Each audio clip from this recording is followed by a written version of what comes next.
The Second Amendment, ratified on December 15, 1791, is a crucial pillar in the protection of American citizens' rights to own and carry guns. By guaranteeing the right to bear arms, this amendment shields individuals from government overreach, establishing a foundational liberty essential for preserving the autonomy and freedoms of the American people.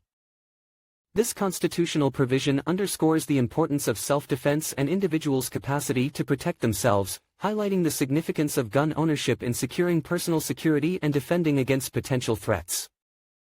The Second Amendment reinforces the principle of individual sovereignty and serves as a safeguard against the suppression of civil liberties, ensuring that citizens have the means to resist tyranny and uphold their rights in a democratic society.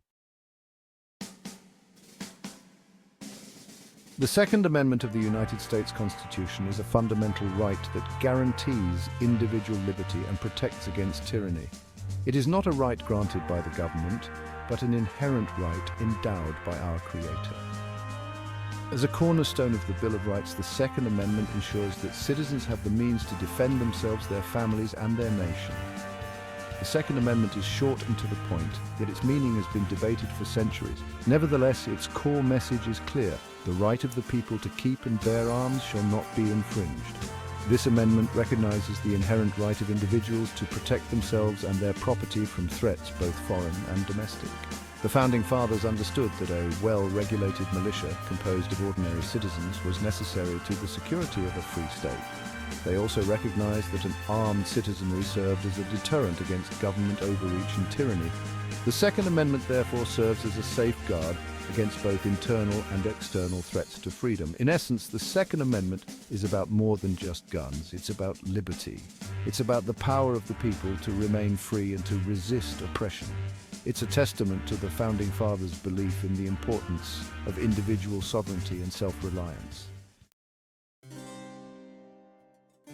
In just 27 words, the Second Amendment solidifies one of America's most fundamental freedoms, the right to keep and bear arms. But what is the Second Amendment, and how does it protect you as an American? Here are the facts.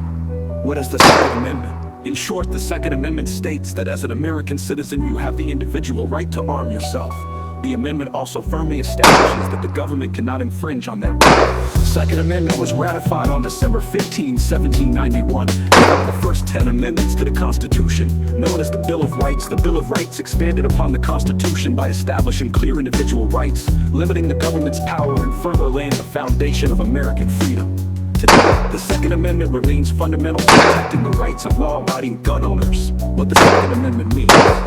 It was no small task for the Founding Fathers to put the building blocks of American freedom into writing. There was much debate amongst them about the amendment's proposed contents. However, they did widely agree on the Second Amendment's intended purpose. Let's look at the meaning a bit more in-depth by breaking down all 27 words line by line. Well-regulated militia. The term militia mentioned in the Second Amendment's opening line refers to the American people as George Mason described it. I ask, sir, what is the militia? It's the whole people except for a few public officials. The Supreme Court has established that the right to keep and bear arms is an individual right unrelated to one's status in a militia, being necessary to the security of a free state. The Founding Fathers felt that citizens should be able to protect themselves against the government and any other threat to their well-being or personal freedom. The Second Amendment granted citizens that right, giving them the ability to defend themselves and their property. Though times have changed dramatically, the need for defense as afforded by the Second Amendment has remained much the same. The right of the people to keep and bear arms shall not be infringed. The final line states that citizens have the individual right to own firearms for lawful purposes, and that the government may not interfere with that right. The Fourth Amendment, which protects another fundamental individual right, uses similar language. The Fourth Amendment states, the right of the people to be secure in their persons, houses, papers, and effects against unreasonable searches and seizures shall not be violated. This similarity is notable because it affirms that the Founding Fathers intended the Second Amendment to protect individual rights. District of Columbia v. Heller, a landmark Supreme Court case on the Second Amendment, references this comparison.